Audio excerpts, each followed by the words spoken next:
Buenos días, muchísimas gracias por estar aquí presentes en este seminario de 2 días. Mi nombre es Víctor Méndez, soy representante de la organización CARP, que tiene como siglas Consejo Académico para la Restauración de los Principios. Nosotros buscamos más que nada restaurar aquellos principios y valores que se han perdido en la sociedad, en particular en los jóvenes, y por eso hacemos muchas actividades de voluntariado, charlas, que todos apuntan a esto, a la restauración de los valores. Y tenemos como filosofía, como estilo de vida principal, el principio divino. El principio divino fue estipulado por nuestro fundador, el Dr. Sun Myung Moon, el cual, naciendo en Corea en 1920, vivió lo que es la invasión de Japón a Corea, vio el sufrimiento de su pueblo, la tristeza, y en esa búsqueda, en ese ambiente, buscaba justamente acerca de realmente hay un propósito en la vida, existe Dios o no.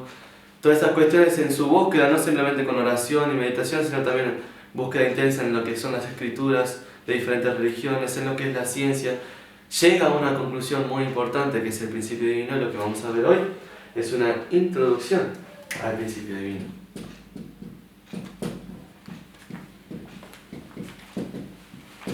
El principio divino consta de 3 partes. La primera parte nos habla acerca de un ideal. Todos en particular tenemos un ideal, una meta, un objetivo, un deseo, un anhelo al cual queremos llegar. Pero vamos a pensar cada uno de nosotros, ¿por qué lo tenemos? ¿Cuál es el objetivo final? ¿Por qué lo queremos alcanzar? ¿Qué queremos sentir? Y realmente tenemos que darnos cuenta. Cada uno de nosotros tiene un ideal y busca como conclusión final llegar a sentir felicidad. Eso es innegable. Todo el mundo quiere al final poder gozar de esto, la felicidad. Y ahora la siguiente pregunta que tendremos que hacernos es, ¿será acaso que podemos ser felices solos? Y también, considerando que el ser humano es un ser social, emocional, necesita de la colaboración del otro, necesita de la compañía del otro, del apoyo del otro. Así como funciona la naturaleza tiene diferentes componentes, pero claro, cada componente apoya al otro para el desarrollo del ecosistema. Es como si hubiera en la naturaleza una armonía tal que nos hace ver una especie de plan o un diseño detrás de ella. Y el ser humano, siendo parte de lo que es la naturaleza, tampoco está exento de esto. Nosotros también, para alcanzar esta felicidad plena, funcionamos de la misma manera, necesitamos de la colaboración, del apoyo mutuo entre nosotros, una felicidad colectiva. Justamente en el ideal, lo que habla al principio divino es, hay un propósito detrás de la vida, cómo es que podemos alcanzar verdaderamente la felicidad, hay una causa detrás de este plan y diseño. Todas estas preguntas responde el principio divino en esta parte. Pero si nos ponemos a pensar un poquito en la sociedad hoy en día, ¿será acaso que estamos en este ambiente perfecto de felicidad? Y la respuesta tiene que ser no. El principio divino explica que ocurre un hecho, algo puntual, que hace que el ser humano entre en un estado de pérdida. ¿Por qué un estado de pérdida? Básicamente porque pierde de vista este ideal. El ser humano desconoce ya acerca de este plan y diseño, acerca de cómo ser verdaderamente feliz. Entonces, ¿qué estado entra? Entra en un estado de ignorancia.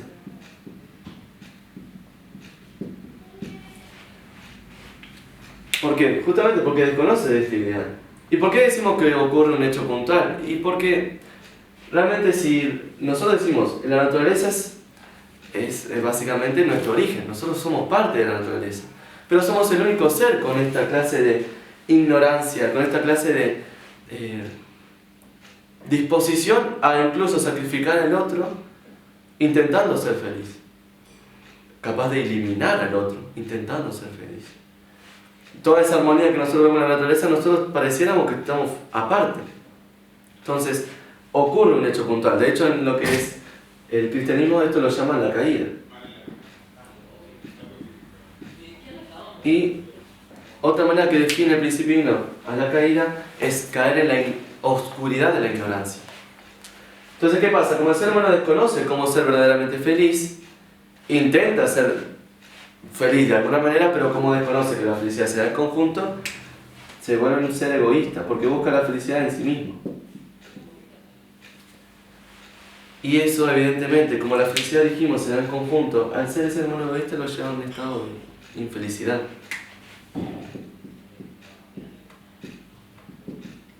Pero no es que está todo perdido, hay esperanza.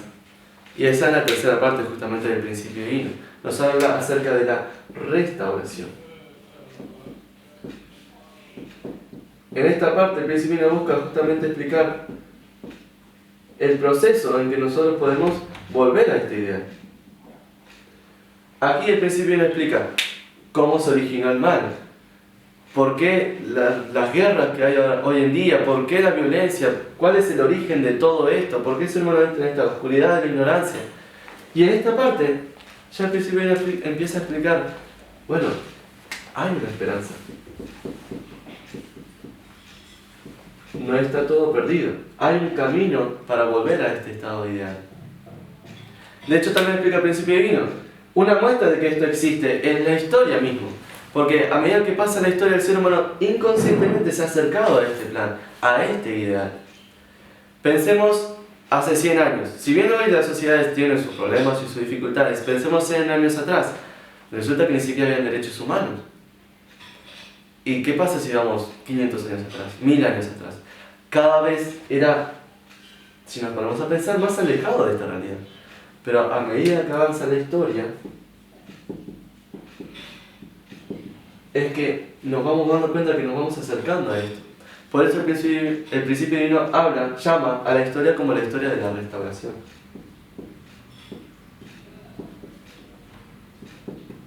Otra manera de ver esto es a través de la salud del ser humano, considerando el ideal como el estado original, el estado de plenitud de salud. Acá estamos todos felices, todos contentos, pero resulta que pasa algo, nos enfermamos. ¿Y qué pasa? Muchas veces no sabemos directamente ya de una qué enfermedad tenemos. Estamos en una posición de ignorancia, de sufrimiento, de infelicidad. Pero si uno sigue ciertos tratamientos, si uno va al médico, con la ayuda del médico puede, a través de un proceso, llegar a restaurar su estado de salud. Pero pareciera que esto es muy global y capaz a veces ajeno a nosotros, pero estas tres partes lo podemos ver justamente en algo muy cercano a nosotros, que es la mente. El principio nos explica que la mente, en el origen, en el ideal, tenía esta tendencia de pensar justamente como dijimos antes, que la felicidad se da en conjunto. Pero, por este hecho puntual, resulta que esta mente se distorsionó. Esta distorsión genera que esta misma mente tenga una tendencia a pensar de esta manera. Es decir, una tendencia a la pérdida, ese estado de pérdida.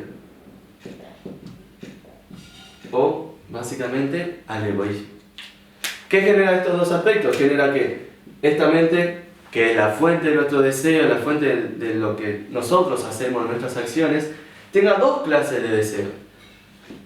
Primero, deseos buenos, pero también deseos malos. Y acá tendremos que definir cómo podremos discernir entre lo que es bueno y lo que es malo. Podríamos entrar en mucha disputa, pero considerémoslo muy simple. La felicidad dijimos que se da en conjunto. Entonces, ¿cómo podemos definir algo bueno? Y bueno, algo bueno sería aquello que colabora en la felicidad del conjunto. Algo malo sería justamente algo que perjudica la felicidad de todos para mi propio beneficio. Entonces, a partir de estos deseos, ¿qué pasa? Nosotros tenemos ese deseo, ese anhelo, lo pasamos a acciones. En este caso, acciones buenas. Y en este caso, acciones malas. ¿Cuál es el resultado de hacer estas acciones buenas? Y como dijimos antes, la felicidad. Pero, ¿cuál es el resultado de hacer estas acciones malas? Y ahí uno podría incluso pensar directamente, y tristeza, es obvio.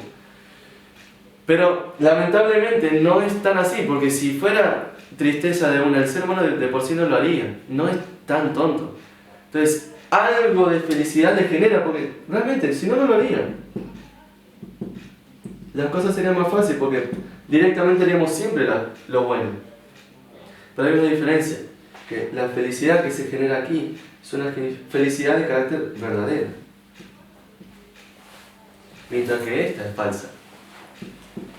¿Por qué? Porque la felicidad verdadera es algo que perdura en el tiempo, que puede ser compartida, puede ser extendida, pero esto es efímera, momentánea, y de hecho, al final sí repercute en lo que es infelicidad, sufrimiento. Entonces, es evidente que hay un problema, es evidente que hay una contradicción. Hay un conflicto dentro de nuestra propia mente, el típico diablillo y angelito, ¿verdad? Y no es que nos pasa solo a nosotros, somos los únicos como con esta enfermedad. Resulta que gente que realmente se esfuerza por vivir de acuerdo a estos principios, a este anhelo de vivir por el bien de los demás, también tiene esta clase de contradicción. Veamos un ejemplo en la Biblia, Romanos 7, 22-24, que dice: porque según el hombre interior me complazco en la ley de Dios, pero advierto otra ley de mis miembros que lucha contra la ley de mi razón y me esclaviza la ley del pecado. Termina diciendo: pobre de mí, ¿qué me liberará de este cuerpo de muerte? Básicamente está diciendo: quiero hacer el bien, pero no puedo hacerlo, hay algo que me lleva siempre al mal. Entonces realmente toda la humanidad tiene este problema. Pero hay algo que ha mantenido la esperanza justamente, es la conciencia. Nosotros dijimos que estas tres partes se pueden ver en nuestra mente, y justamente acá está. Tenemos el ideal, la pérdida, y acá entra lo que es la restauración. ¿Por qué? Porque la conciencia es lo que lleva al ser humano a los deseos buenos y rechaza lo que son los deseos malos. Pero no todo el mundo tiene el mismo grado de conciencia, ¿verdad? Hay mucha gente que podría realmente hacer daño al otro sin sentir ningún remordimiento. ¿Qué pasa? ¿Cuál es el problema aquí? Que la conciencia depende de un factor muy importante que el principio lo llama como grado de verdad. ¿Qué sería el grado de verdad? Es el entendimiento de lo que realmente es bueno y lo que realmente es malo. Sin ese entendimiento, claro, no podemos discernir, no somos capaces de discernir. Y últimamente la verdad pareciera como que está medio relativizada, es como que cada uno puede interpretar lo que es bueno y lo que es malo, pero seamos muy claros, seamos muy sinceros y directos. La verdad de por sí, entendiendo la verdad como ese entendimiento de lo que es bueno y lo que es malo, es absoluto. ¿Por qué? Porque bajo una acción hay un hecho puntual. Esa acción o perjudica a todos para mi propio beneficio o ayuda a todos. Siempre bajo esa luz podemos decir que la verdad es absoluta. Por lo tanto, siempre, no importa el caso, por ejemplo, robar termina siendo malo, matar termina siendo malo, porque perjudica al colectivo por algo propio. Y eso termina siendo absoluto. ¿Por qué? Porque dijimos, la felicidad se da en conjunto. Entonces, bajo ese entendimiento tenemos que decir, tenemos que descubrir la verdad para llegar a ser verdaderamente felices. Y así fue que pasó con la historia. A medida que ocurrió la historia, el ser humano busca lo que es la verdad. Analicemos un poquito esto. ¿Cómo el ser humano ha buscado la verdad? El principio nos habla de que el ser humano consta de dos partes. La mente, que es una parte más interna, y el cuerpo, que es una parte más externa. Considerando la pérdida o la caída como la oscuridad de la ignorancia, el principio nos habla de que la ignorancia se dio en dos aspectos, tanto interna como externa. ¿Qué llevó esto al ser humano? Y básicamente llevó a que ocurriera o haya una búsqueda en dos caminos. Una búsqueda en preguntas tales como: ¿hay un propósito detrás de la vida? ¿Existe Dios? ¿Existe la vida después de la muerte? Otro más, búsqueda de respuestas, preguntas del tipo cómo funciona el universo, las leyes de la física, etcétera, etcétera. Y teniendo en cuenta esas preguntas está muy claro qué camino tomó para cada clase de pregunta o ignorancia. Para buscar esta verdad de carácter interior, el ser humano toma el camino de lo que es la religión. Para saciar esta hambre de respuestas a la ignorancia exterior, el ser humano va a través de lo que es la ciencia.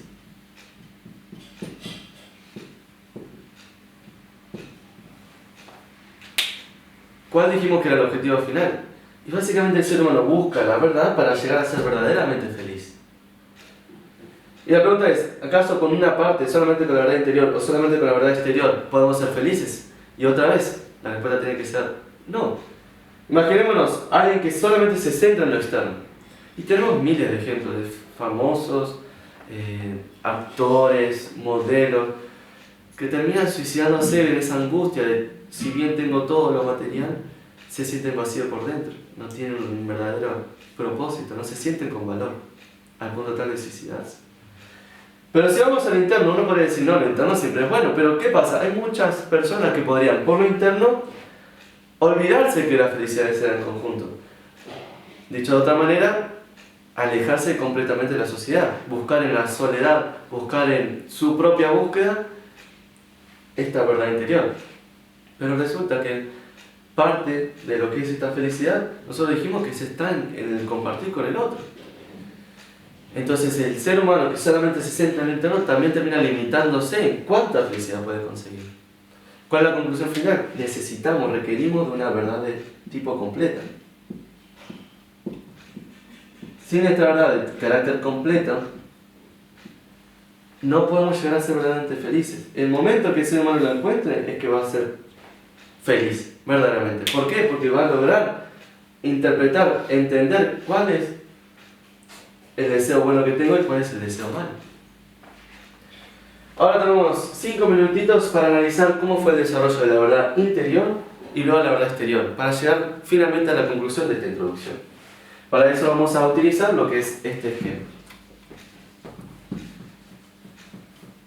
Consideraremos esta siguiente línea como el tiempo, el transcurrir del tiempo. Para empezar dijimos vamos a estudiar la verdad interior. Para estudiar la verdad interior vamos a basarnos en lo que es la Biblia. ¿Por qué la Biblia? Porque básicamente es un libro que relata la lucha entre el bien y el mal, que es justamente lo que nosotros estamos hablando. Pero además de eso es un libro que tiene miles de años. No solamente tiene miles de años, sino que entre el principio y el fin hay miles de años. Hay diferentes autores, pero sigue una misma coherencia, sigue un mismo sentido, tiene una dirección. Entonces vamos a tratar de darle como una oportunidad a la Biblia, a ver si podemos sacar algún contenido, a ver si podemos sacar algo para nuestra propia vida. Entonces analicemos, justamente para entender el aspecto de la religión, la Biblia. Resulta que desde el punto de vista de la verdad interior, hay un personaje, el primer personaje que marca la diferencia, se llama Moisés. ¿Qué hace Moisés? Resulta que Moisés trae por primera vez algo escrito, estipulado de lo que está bien y lo que está mal. ¿Cómo se le llamó eso? 10 mandamientos, que es la esencia del Antiguo Testamento. ¿Qué pasa? Para la época, esto era muy, muy importante. Pensemos ahora, uno de los 10 mandamientos es no matar, por ejemplo. Ahora están todas las constituciones, pero en ese tiempo era relativamente normal. Pero viene un tipo y te dice, mira, no podés matar, no podés robar, no podés cometer adulterio. Para la gente de la época es algo choqueante, ¿pero por qué? Porque hay una elevación del grado de conciencia, porque hay una elevación del grado de verdad. Por eso al principio uno habla de que esto, los 10 mandamientos, es una nueva expresión de la verdad.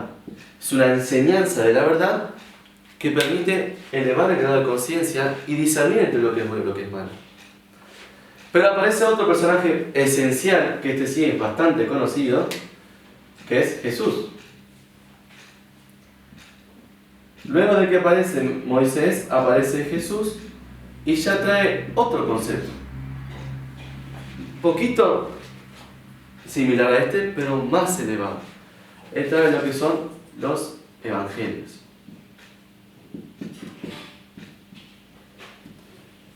¿Qué nos dicen los evangelios? Y nos dice, en resumen, dos cosas. Amarás a Dios sobre todas las cosas y amarás a tu prójimo como a ti mismo. Dejando de lado, capaz, el ámbito religioso, pensemos en amar al prójimo como a ti mismo. Resulta que tiene incluidos los mandamientos que están acá. Pero acá era una cuestión de obligación, era una cuestión de que vos no podés matar. Aunque vos quieras, no lo hagas. Pero acá es una cuestión de, por amor, uno no se le ocurriría matar al otro. Y no cuesta decir con seguridad que eso es una conciencia mucho más elevada. que el anterior. Por eso, el principio habla que también es una nueva expresión de la verdad. Y, como dijimos, no simplemente con respecto a la relación con Dios, sino que realmente desde el punto de vista de lo que definimos ya antes como bueno y malo. Es una elevación del grado de conciencia. Pero, ¿qué pasa? El mismo Jesús habla de que se necesita el Señor de la segunda venida. Eso nos habla en Juan 16:12 y Juan 16:25. Que nos habla, dice, muchas cosas les he enseñado en parábolas, mas llegará el día que podré hablarles completamente acerca del Padre. O dice, muchas cosas quiero decirlos, pero todavía no soy capaz de sobrellevarlos.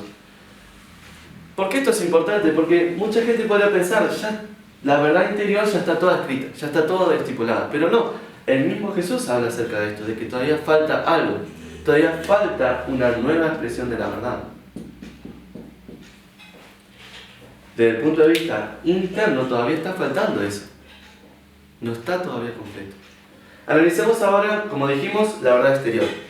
Resulta que la verdad exterior avanzó muy lentamente a medida que transcurría la historia, muy lentamente, pero, o sea, imaginémonos lo que es la Edad Media, son 10 siglos de estancamiento, así, estancado. Pero vamos viendo en el tiempo, y en los últimos tiempos, los últimos 200 años, en el último siglo, hubo un crecimiento exponencial de lo que es la ciencia. A tal punto que ya abarca una cuestión mucho más grande que simplemente el cuánto conocimiento tiene el ser humano, sino el alcance de quien lo tiene. Antes era impensable decir, todos tienen que ir a la escuela. Ahora todos tienen que ir a la escuela. Van al liceo, las oportunidades de estudio.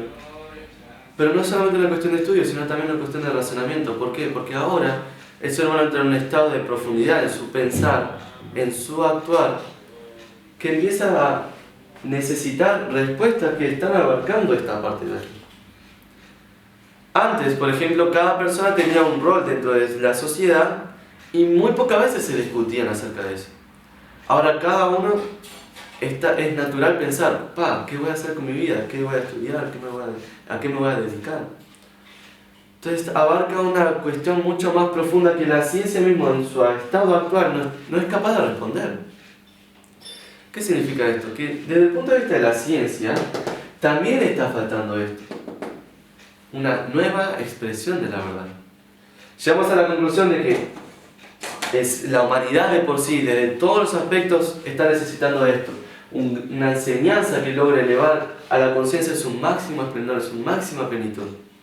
Y tengo el agrado de compartirles a ustedes que para nosotros, dentro de lo que es CARP, el principio divino es esta nueva expresión de la verdad. Esa nueva expresión de la verdad que logra unificar la religión y la ciencia en una verdad completa. Que logra elevar la conciencia en su máxima plenitud para lograr discernir entre lo que es bueno y lo que es malo. Que logra eliminar esta contradicción. Y logra mostrarnos aquella respuesta que el ser humano se ha hecho hasta ahora. En la siguiente conferencia lo que nos vamos a entrar es adentrarnos en este plano, en el mundo ideal, en el plan, en ese diseño que nosotros vemos en la naturaleza, para realmente llegar a la respuesta de si hay un propósito o no, si hay un Dios o no, si hay vida después de la muerte. Así que esperemos que puedan participar de esta segunda conferencia, pero más que nada muchísimas gracias por escuchar en esta conferencia.